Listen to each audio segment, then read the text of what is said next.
வணக்கம். இன்றைய தினம் வண்டாம்பாலை என்ற ஒரு சிவத்தலத்தை நாம் தெரிந்து கொள்வோம்.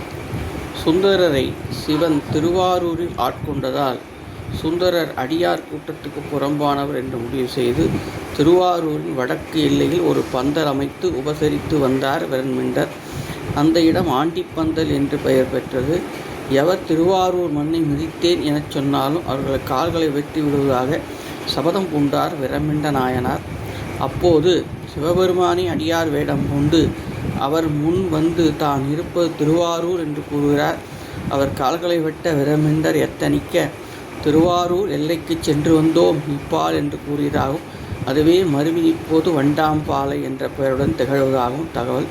சிவபெருமான்களை கால்களை வெட்ட முடியாததால் தன் கால்களையே வெட்டி கொள்ள நாயன்மார் முற்பட்ட போது தடுத்தாட்கொண்டார் சிவபெருமான். திருவாரூர் தல வரலாற்றின்படி மயிலாடுதுறை திருவாரூர் பாதையில் பெயர் உள்ள ஊரில் ஆலயம் ஒன்று உள்ளது. சுவாமி உத்தரகோகர்ணேஸ்வரர், அம்பாள் சவுந்தரவல்லி அம்பை என்பதை தெரிந்து கொண்டோம். நன்றி.